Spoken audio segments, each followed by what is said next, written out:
Yeah, I think it's a fair question to have. So he's panicking a little bit then. Just have no fair questions. You're all going. You're all going. Napit NIC. Which one are you again? Yeah. Yeah. He already called us NIC this morning. Yeah. And your membership is revoked.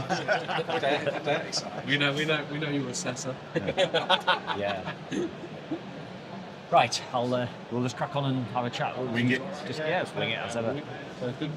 Hi everybody. So we've got another couple of guests on the podcast at Installershow. So we've got Andrew and Steve here from Napit, and we're going to just have a bit of a general chat, really, aren't we, about a bit about the show and also a bit about some hot topics out there at the minute. See if I can get some really, really difficult questions to you both. Yeah. But it's just literally just opened. It's like 47 minutes in. And have you guys been having a little walk around, seeing what's happening, or have you been? Yeah, we just can't believe how big it's growing, hasn't it? Yeah. It's huge. It's incredible. It's huge, isn't it? Football. You need to get lost in here. It's fantastic to see. Yeah, I mean, we haven't had much time because we got set up, because we've got our stand here as well in Hall 5. Come and see us on the stand. And new memberships. And buy the solar PV bulb. And so literally we've come up here to see you guys and have a chat with you guys on the Renewables podcast, and they've just had a look through. But like Andy was just saying, coming through, the size of the heat pumps that are about, it's just big, isn't it? It's a great show. And I do like this show because it's got a nice feel about it. And I think over the years, what Installer's done well is, it's sort of had that plumbing kind of base to it, heating engineer, and it's grown into more trades, and the electrical and the solar has all come with that. So I think Installer's really, really growing, and probably will get bigger. They'll need more halls because, I think as we get into the world of renewables and this carbon neutral agenda goes and goes and goes, that's the thing we're going to see more and more, isn't it? Yeah, absolutely. Something I notice when you come to these shows year after year is like every year there's like a big main noisy here. There's a big main product or a big main thing that seems to be dominates all the renewable shows. Like it was EV, where every stand was an EV charger, and then suddenly every stand is a battery storage system, and now a lot of the stands are heat pumps. Yes. And that's the kind of shift that we're seeing. And obviously I've done my first heat pump as Oval Renewables, and the challenges around that through like the circuit protection and the whole RCD side of things, and trying to get the right RCD selected, like this whole that Hager have innovated and brought this type B RCD, which I've heard of, but a BHP RCD, and I'm like, never heard of a HP RCD, and suddenly we're talking about RCDs that are just dedicated to heat pumps, and we're having conversations on the stand with other people that were saying that, there was someone that came on the stand and said, look, they went to a site. There was 300 houses on this site, and all of them didn't have RCD protection on the heat pumps. Yeah. And so the warranty was void on every single heat pump on this 300 house estate.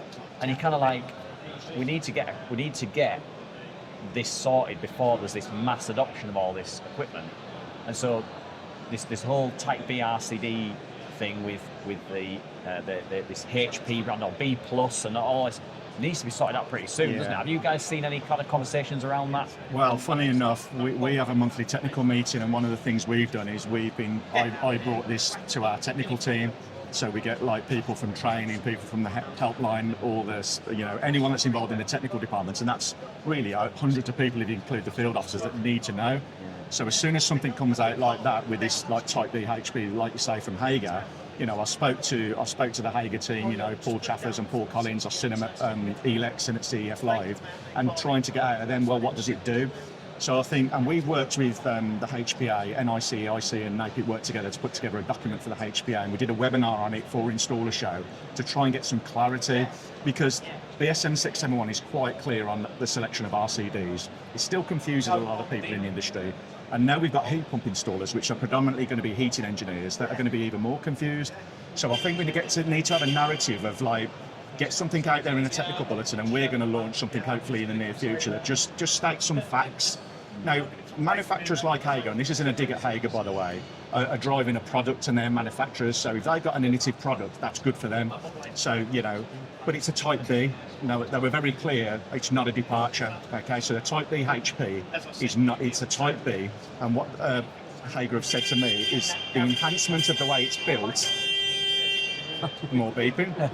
The enhancement of the quality of the component parts, they haven't really altered anything to make it do anything funky. It can get these higher frequencies and this trigger point, and that's the way they've achieved it, which is fine. I don't understand that totally myself, if I'm going to be perfectly honest, and we're going to do some more research in it as a technical team. I think with certain heat pumps, wide it didn't they? Yeah. Because of the equipment installed in it. So that can be where they like that it's a certain product needs that higher frequency to detect it for whatever reason, and it's just getting your head around that ultimately. Yeah, because I had on my first one, it was a Valiant heat pump, and I went through the manual, through the install instructions, and I was like, Type BRC that has this 150 milliamp trip-in. I'm like, what the hell? So is it 150 milliamp RCD? But then that's not my additional protecting. All this, I'm like, Yeah, you're used to the 30 milliamp, aren't we, Sparky? What cable did you use to go from the? So it was. I'd originally wired it in armoured cable because I was like, it was basically the distribution board was on the inside of the garage, the heat pump was on the outside, so I could have put it in trunking or whatever. I was trying to keep it, so I didn't need an RCD. Yes. But I had an inkling that I did need one, and I had seen this. I'd seen this clause in it, and I thought, well, I wonder if you need that if you're wiring it in like armoured or something, it negates the need for that additional protection. And so I wired it in that, and I phoned Valiant. I probably should have done this beforehand, but I phoned them and said, look, do I absolutely need this for the warranty of the product, or is it based on the installer's kind of selection of the erection of the installation? I said, no, you need this RCD with this type of protection for the warranty of this product. Did they say why though? That would be the question, because what I did ask them why. So why is that? And they said, well, that's just in our warranty. See, this is You tried to design it out, haven't you? Yeah. You tried to get rid of the RCD by using that cable, which naturally an electrician we do in solar. You try and do that in solar and battery because it's nuisance tripping. Yes, and there's complex electronics in these heat pump and the inverters and the drives. So we want to speak to more, our technical team want to get involved with your Valiants, the big boys in the industry, and say to them, what's your rationale for that safety product standard that says, and the strap line is, use of an RCD is advisable. Now they use the word advisable, not a shall or a must. Now, for us with our electrician heads on, we think, like we've just said, if we're going to do that, why do I need it? So I would be interested to go back to them and say, tell me your rationale for saying it. Are you just saying it for saying its sake?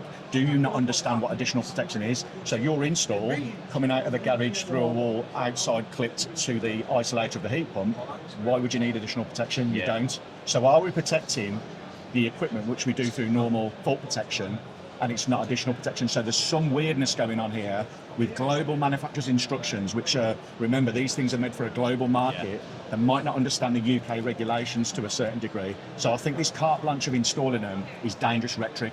Nuisance stripping, Sam, is a big one you brought up. We're going to get installs where someone's going to go, oh, my heat pump's not working, you're going to get a call out, you're going to get frustrated, and the customer's going to get frustrated.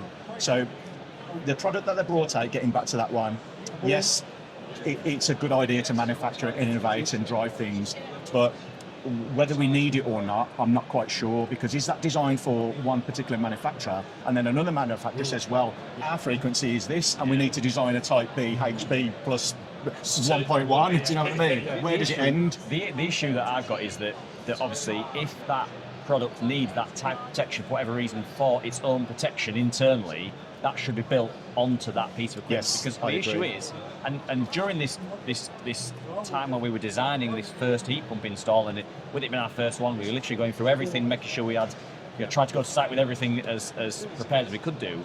Chatted to a few others that I'd seen installing this heat pump and said, what do you guys do? Do you use this type B RCD with like this special frequency rating and things? And they were like, no, we just bang a type A on it, type A RCD on it. Yeah, and I'm sometimes type A are fine. Yeah, but so that's the issue. It's kind of like, if it's not a widely known product, if it's unclear if it must be used for the protection of the heat pump or must be used or only used if to protect your wiring system, then you're going to get this kind of unsure and unpredictable kind of install market where you're up against people on price, because these heat pumps aren't cheap. These type B HP RCD, They're a few £100, aren't they? Like 200, 300 pounds, Yeah. and then by the time you put a markup on that as an installer, And it's it could retrofit be- them as well, isn't it? Yeah, and you you've got can enclosure, enclosure and all that. No one not fits to the board, It not can in be the best £500 plus out on your price compared to someone else. Yeah. So there's all that to weigh up, and I think we just need that right. I don't know what that is that's different. We need to have that clear line when we go, this is what we need. The product needs to have the protection built into it. You know, a lot of the inverters have now, you know, with like the arc fault protection and all that. Yeah. We're not saying, you know, there's no one saying, look, you need to have this arc fault protection device in externally. Like, they've got these things built in and all that sort of stuff now. So we're in a weird world, Sam, Yeah. because manufacturers are driving our industry, regardless whether it's heat pump, solar, battery, whatever it may be. And they always have to a certain degree, because they're the ones that go, right, we need a product, let's invent it, let's do it. And installers and designers and technical people are always on catch up. We've spoken about this before, but I've never seen it as fast paced. And this RCD issue with heat pumps, I think the only thing we can say with some clarity now, while we're getting our heads around it, is that BS7671 is your go-to as an installer, and it doesn't change because we've got clear guidance, like I said, on RCDs.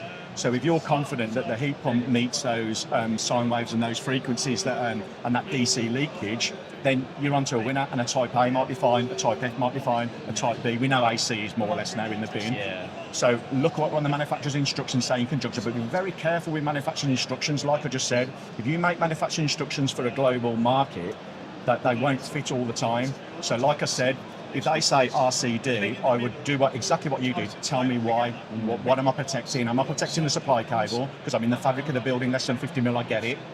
Or am I protecting the piece of kit? Now, you mentioned EV charging. We have the RCDs on some of them, we should say, within the unit. Yeah. That's fine. It seems like manufacturers, and I'm not having a go at manufacturers, it seems like they've gone, we'll give you the problem instead of making their kit work to what we need. And I get it, again, coming back to that global market thing. So our advice would be, definitely look at the installer webinar we did with HPA and NICIC. We can put the link in the podcast, I presume.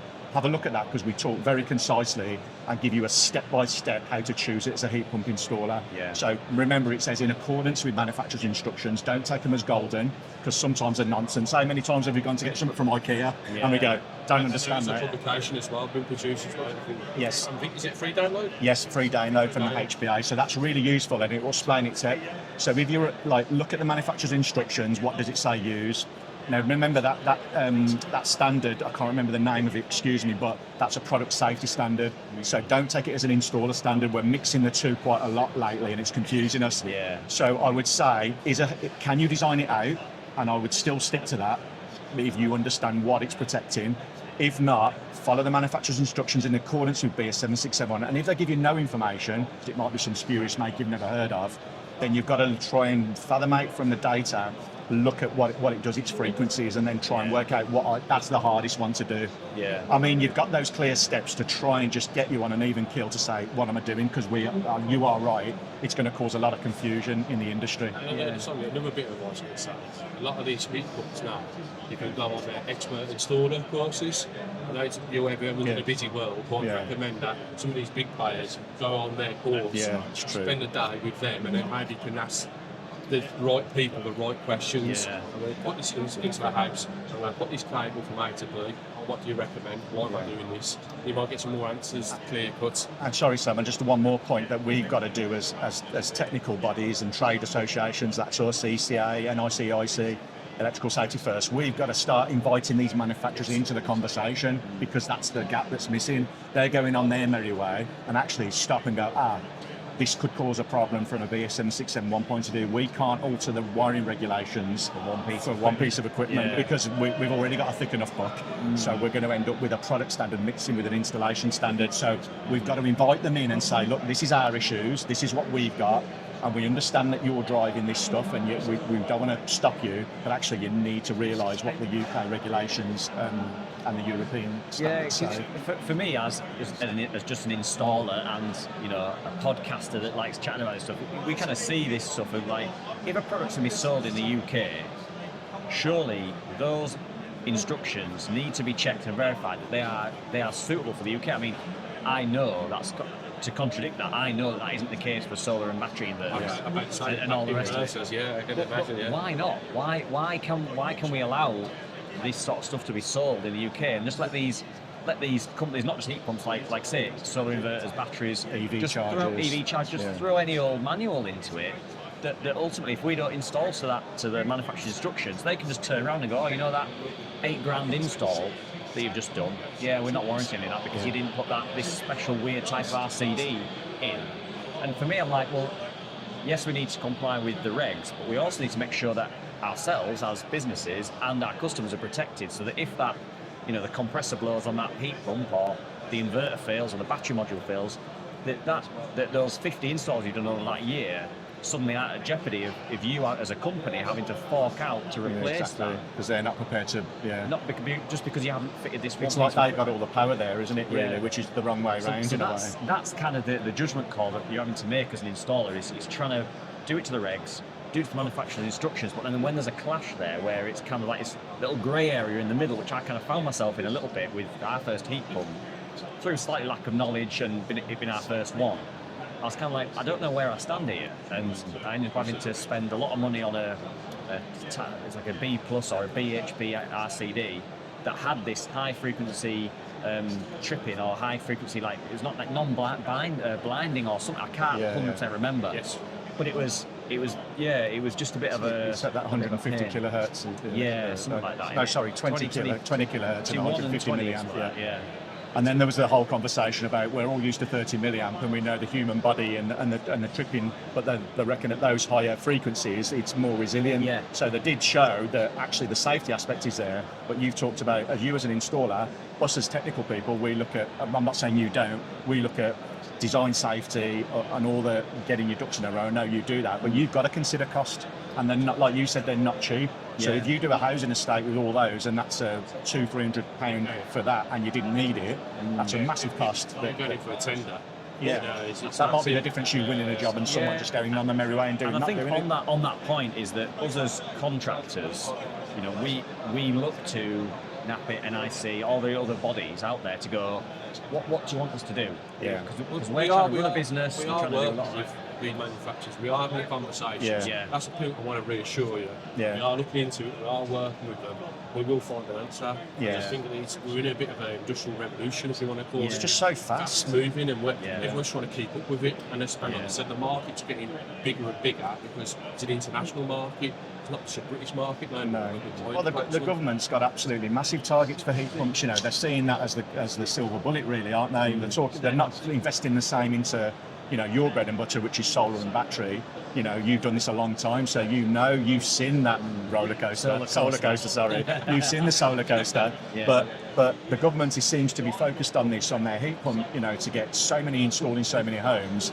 And that's not going away. Well, we've got to deal with it. And the fact that you stepped into that, fair play to you. But like you say, you're going to learn all the time and learn as you go, like you did when you first come off the tool as a Sparky into power and lighting into solar. Yeah, exactly. But the heat pump works great with solar, doesn't it? Oh yeah, massively more efficient with solar than power in it.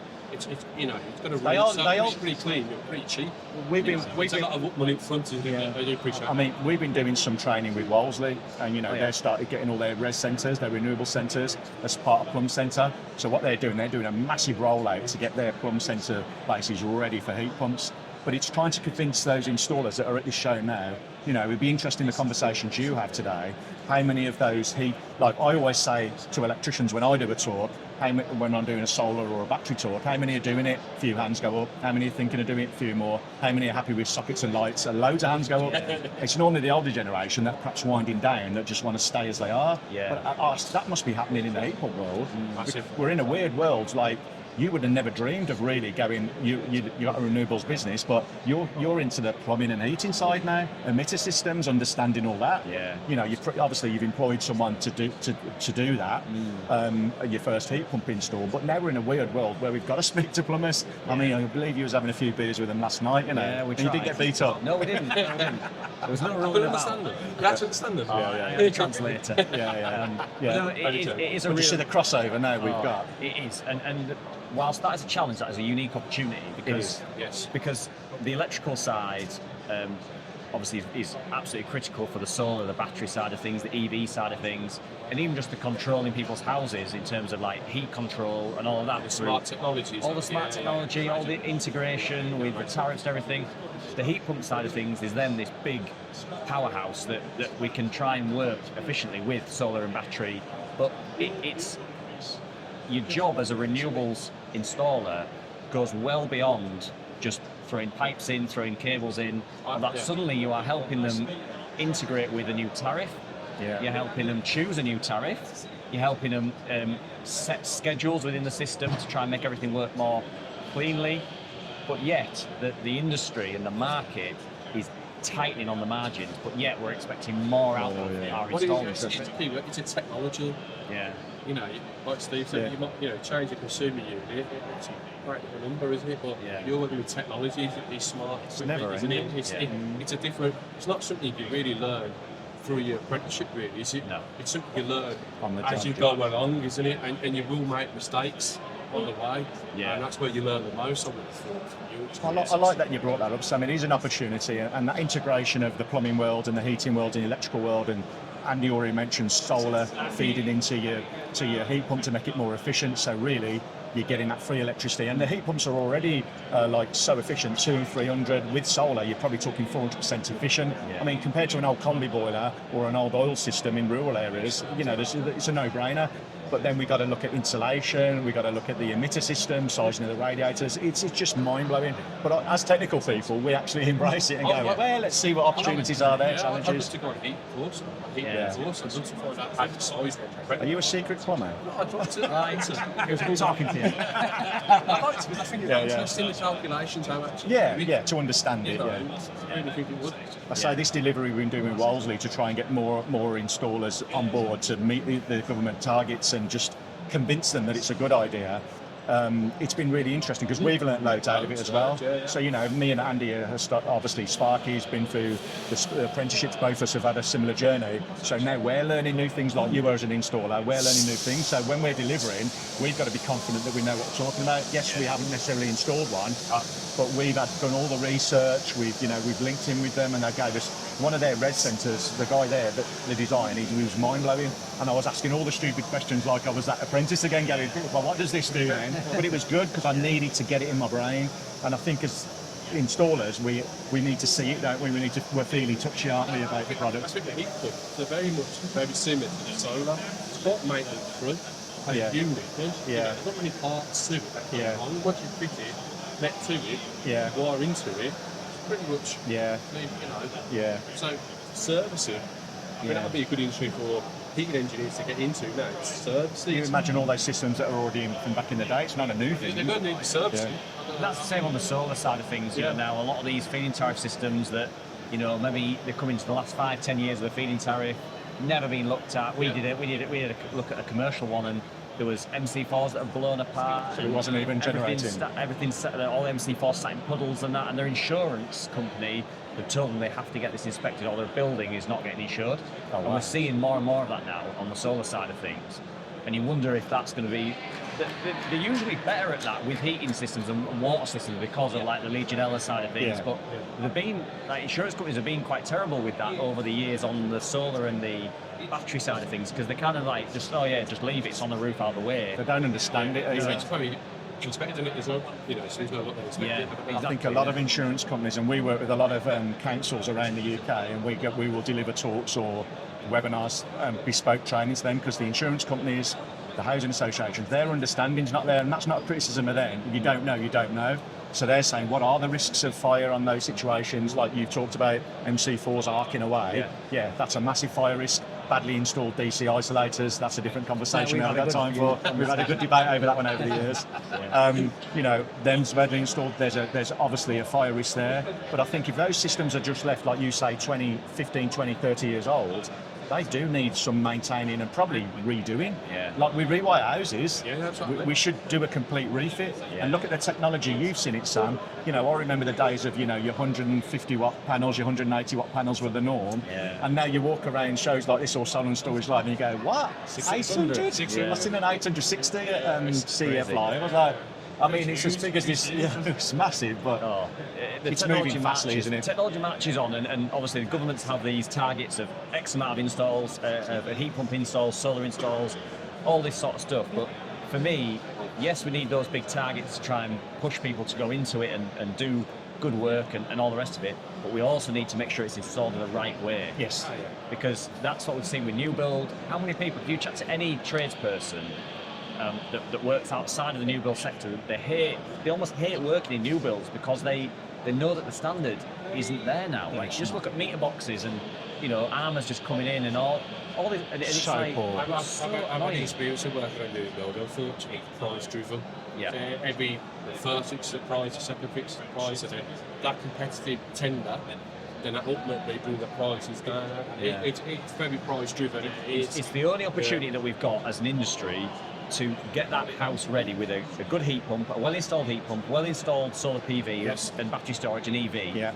After that Get it all point, talking to you each don't other. want to buy a new build and then have to rewire it. Yeah. No, Like, until it's like end of life, like 25, 30 years down the line. I agree. I'm doing a talk at the show today, and it's interesting you raise that because it's that expectancy against reality. So what we're seeing in new builds, and you only have to drive around a new build housing estate, you'll see 4 panels on a roof. Now that roof could handle a lot more, but it's like the new builds are going up because of the government targets. I think it's like 360,000 houses per year or whatever for that 1 point whatever its 1.5 million or target. whatever it was. So by the end of Parliament, by the end of their term, and they've all had, whether it's Conservative or Labour, they've all had these similar agendas and whether they're meeting or not. But if they're doing the bare minimum, like you just said, that's going to be retrofitted again. 4 panels. What are you? Even if they were decent panels, it's still not that potential. Has it got battery? Has it got a heat pump? Are they talking to each other? Heat pump have they put Yeah. the smallest one in to put the cost It's down really again? disappointing that they've ticked a box, and I don't think that's giving that. You buy that house and you're thinking, oh, it looks lovely, but it hasn't got what it should be. I'm not saying we should pack it with panels and go overkill and overspec it, but we seem to be either minimum or in retrofit. A lot of the bad installers will go over the top and say because they want the money out of it, Yeah. and they'll fit bad installs and just go mad. Inverters too big, which is a waste of time for most systems in the UK. The panels they've gone all over the guttering, gone past the soffits and all that, and you're just looking, you go, really? So I think good installers like you, Mark, and the others that are out there, you're fighting the good fight. But this race to the bottom, which is a term that's used a lot in the renewables, I've never seen anything like it. You could get a pallet drop system that I could install on your house and your house, but I've not spoke to either of you or looked at your property. And it would work.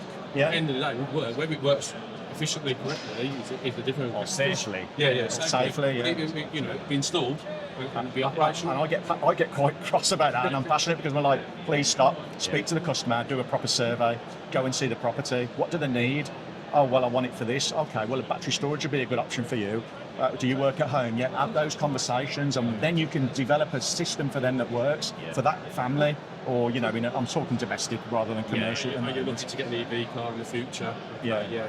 And I noticed, Sam, recently on some of your stuff you've been posting on social media, you've been stepping into that commercial market with some bigger installs. How have you found the difference in them? We found that quite interesting, mainly because the payback is actually really good on a lot of it. Domestic payback is a lot trickier really, and I hate even trying to calculate it now because the amount of equipment that domestic, I know this is slightly off topic, but the amount of equipment and functionality that a domestic customer wants out of the system, like whole home backup, which means bigger battery, which means more cost. They want a lot of power because they want to export a lot, because they want to get the 15p export or whatever it is at that time. The payback time is just impossible to calculate. Yeah. Commercially, it's almost like going back in time for feed-in tariff, where you know that they use 2,000 kilowatt hours a week, like a week or something stupid or whatever it is, and if you put that solar PV system on, it's pretty much going to pay itself back on whatever the calculation works out to be, like 5 years. It's an easy sell for them to have it. Where I think the commercial market kind of is now, and maybe this will leak into the domestic market, is the rapid shutdown of the solar PV on the roofs. We've seen. We'll have to cut that. Are you recording? Yeah. Yeah. Cheers, Richard. Beep, beep, beep, beep, beep. Yeah. Practice, do another one. But the rapid shutdown of it all is a really interesting side of things, and I really hope that does leak into the domestic market, because it's not really long before we do see some issues on roofs and with how this stuff's been installed, and I'd love that to come in now, but it seems like the big engine of the market is pushing out things like Solar Edge, Tego, and to that, just for the cost side of things. It's a shame that that's happening, but we'll see how it all develops over the next couple of years. Yeah, I'm interested in, like, you see a lot of parts of Europe with the commercial and industrial estates, you see panels all over those big crinkly sheds, as we used to call them when we used to do them. We don't seem to be doing that enough in the UK, do we? So I think some of that agenda is, like, they reckon something like 73% of solar installs in 2024 was on domestic roofs. But that commercial aspect of roof space, now maybe that's a cost to the owner of that building, what they don't want to invest in, but where's the government grants for that to say, we will help you for the cost of your business to get that system done? I think that's where we'll see the rocket growth. 2025, I looked at some stats up to about May. 2025, the first half of this year, has gone mad on solar and battery. I mean, the numbers are ridiculous. So we're seeing this trajectory, but the worry for me is what we've just all said. Is it safe? Is it just suddenly let's get it towards that 2030, 2035 target? Is it just going a little bit nuts where we just need to step back and go, are these safe? Are they compliant? Or are we going to end up with, like you say, an issue? I think you said at the start, we're going to need what we call probably new blood. Because like you said, that might be like electricians, want to be into that world, but happy in the line they're in, and that's not looking for that. We need, a new drive, a new batch of electricians. What they look like. I think there will be as well, because a lot of this stuff is very innovative, is new, is exciting, and when did the last? I think the latest innovation of a double socket was putting a USB point in it, and again, that's great, and that it serves a purpose. But in the renewables world, if you want to be excited about your trade, the renewables world is the place to be. Oh yeah. For all of the for everything that we just discussed about, you go beyond being just an installer. You go to being a programmer. You go to being an integrator with like Home Assistant and all this other sort of stuff. If you want to be, and that's where I think a lot of companies their future will make or break them, is if they step into that world, or if they go, oh no, we don't really do any of that, because that's what customers are now expecting for that, and I think that's where you can squeeze your margin up a bit. House basher, whatever it's called. House bashing. It's corner in the Midlands, house bashing. I don't know, like commercial, industrial. So now I think they're going to be the renewable, where it's sort of cross over all of those things. So we're going to work across them all. Steve mentioned, everyone's got roof. It's exciting. It is exciting times. It's good to be part of it. I mean, I do miss the install days, and I do want to get out more. And we want to see some more. We want to get our hands dirty a little bit, get on some roofs safely. At my age now, I'm climbing up a ladder. But we do want it, and I think as technical people working for Napit, it's important that we do that. It's all right us looking at videos, speaking to you, asking advice of installers, and get our understanding better. I remember the first feed-in tariff days of doing some solar, not much, if I'm going to be perfectly honest, but battery wasn't about then. EV wasn't a thing then, but actually I want to understand that, and I think as a technical team that's what we're passionate about. We're quite geeky with it, so all that integration, home integration, excites me. Where's it going to go in 10, 20 years time?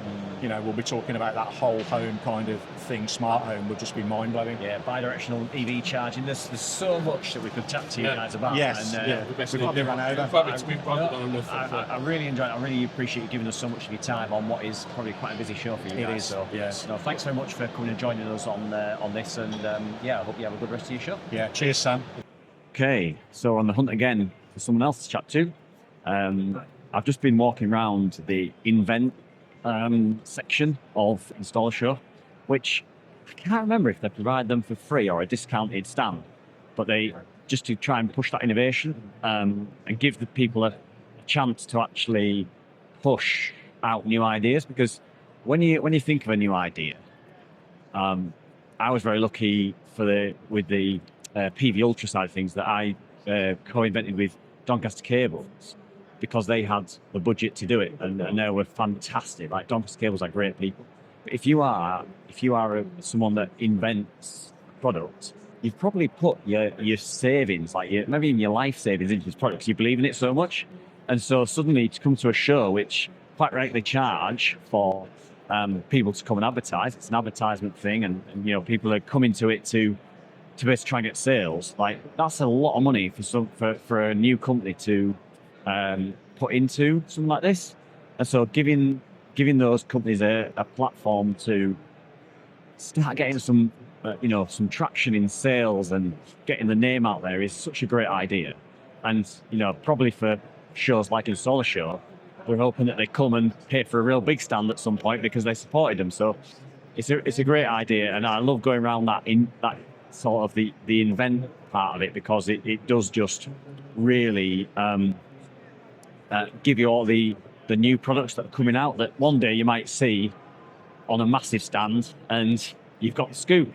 You've had the scoop. You've had them when they were just starting off. So, yeah, that's really cool. But let's see if we can find anyone else. Hi everybody, so I'm here with Trevor from Envirotile, and this is something that's caught my eye, but also Mike from Renewables' eye, who came over and said, oh, we could use this on a project. So I've headed over here, and Trevor's going to take us through what Envirotile is and the offering. So I'll spin this camera around and I'll show you what it is, and then if you could just talk us through it, Trevor, that'd be fantastic. Yeah. Okay, so let's spin us round. So there we go, we can see this roof space now. So what have we got? What have we got here then, Trevor? What you've actually got is an integrated solar roof tile system. Okay. It was designed to make solar installation very simple for standard roofers. So basically, this is the harvesting requirement for a roof. Yeah. Okay. And everything is manufactured in recycled polymers. So the actual tiles are made from recycled polypropylene. The solar roof tiles are made from recycled polycarbonate. Right. That's because it's a heat-resistant material. So heat-wise, it gives you better performance. So hence why it was of interest to it. So these tiles then, they're made of like a plastic basically. Have we got one there we could have a look at? So this is the standard roof tile. Yeah. As you can see, it's very, very light. There's no weight to it at all. Okay. But what it is, it's got a patented interlocking system, which means that each roof tile interlocks in 8 different places. Okay. So that it will never come off the roof. Yeah. They're so good against high wind loads and storms that we offer a free stormproof guarantee. Right. Okay. So if one ever dislodged, we would replace free of charge. Right. I think we're the only company in the world that provides that. Yeah. That. So are you able to give us have you got another one of them to give us a demonstration of how it kind of interlocks? This is a the panel. solar roof tile. Yeah. And what would happen is the tile integrates as easy as that, and one screw fixes both tiles. Right. Okay. And is that interlocking system the same if that wasn't a panel and that was just another tile? Because this here would go into this side That is here, correct. and then it would just rinse and repeat. That is correct. Okay. And these little bits here. Aperture, they're the interlocking features required, where it just slides across in place. Okay. Yeah. All right. Yeah. So those bits there interlock the tile above That is correct. to keep it all tight. Okay. There's 2 underside clips, Oh yeah. Yeah. and they're used to integrate the system. Yeah. There's no backing system, mounting system, any clips or bolt required.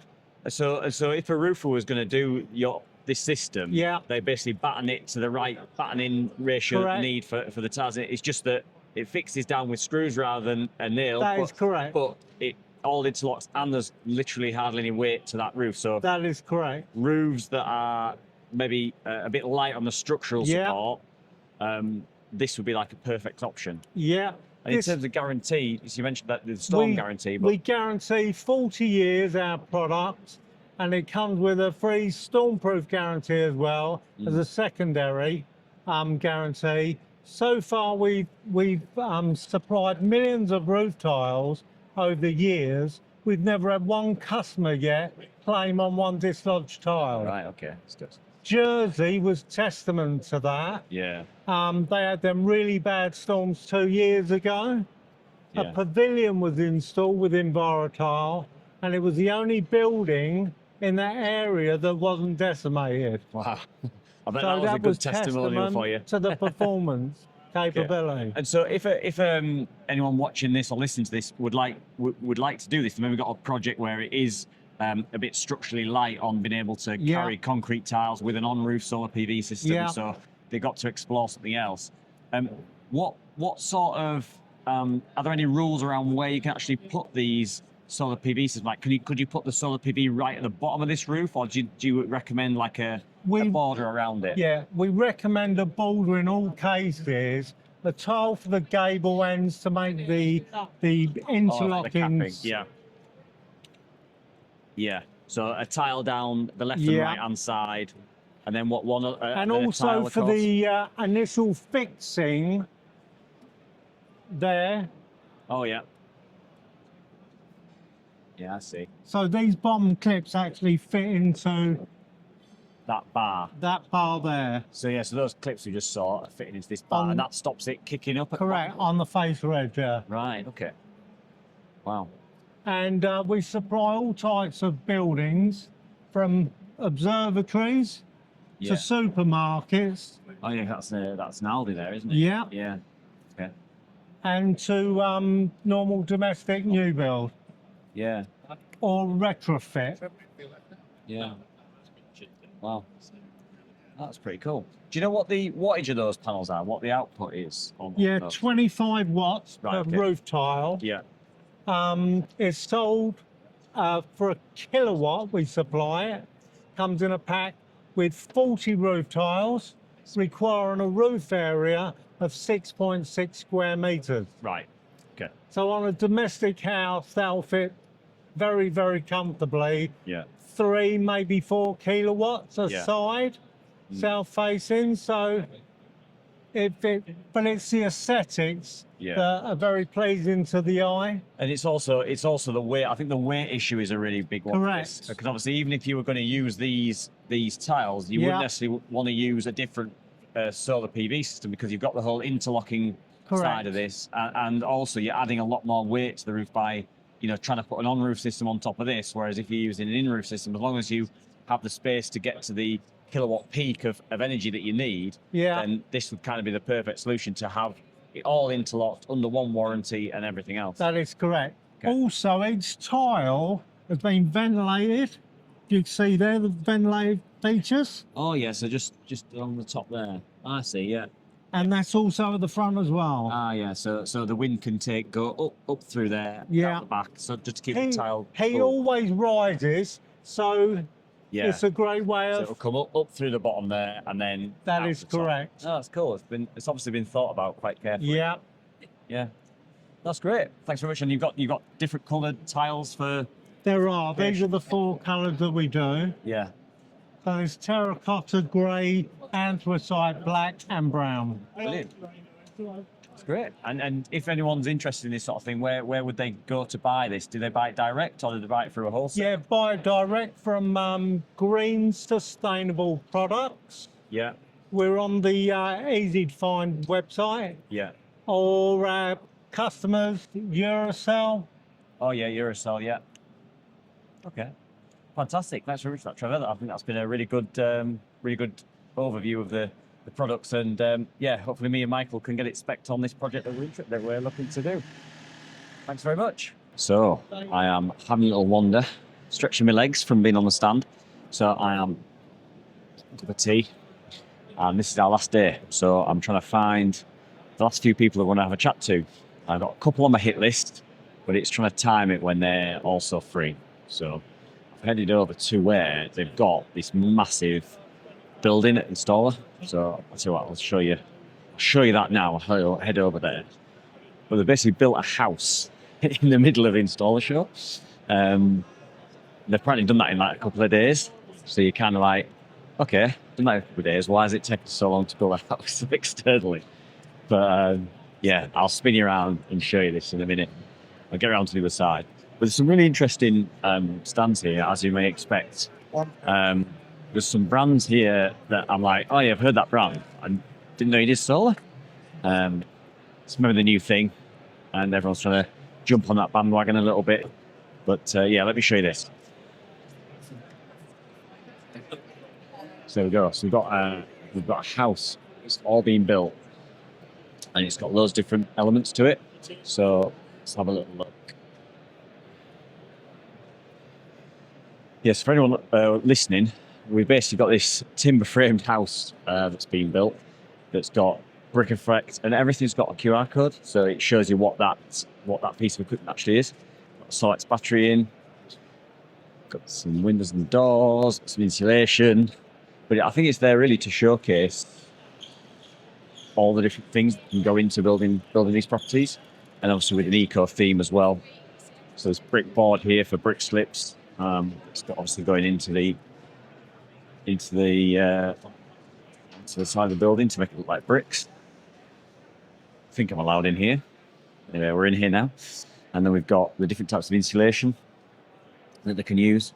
This straw packed insulation as well. Yeah, there's all sorts of stuff in here. Kitchens. But the thing with Installershow is it's more than just like the plumbing and heating side, which obviously we're kind of used to. Some unit wiring. Yeah, got the bathroom side of things as well in here. But this is all in on the little purpose-built property. Pretty cool. Apparently this is getting deconstructed, then going to a university to do some testing and some sort of studies on it. So we've got an EB air, looks like some sort of air conditioning unit or something. Well, there'll be a heating unit, but like an air what do you call it, like a PIV. So yeah, good. Also got SIG roofing. So even like these roofing contractors now, or these roofing companies, are offering solar PV solutions, and that's what makes it so difficult to know where to get stuff from. So it's like a GSE system to me. Then we've got the Van der Waals system there as well. All sorts here. Catnick. And these look like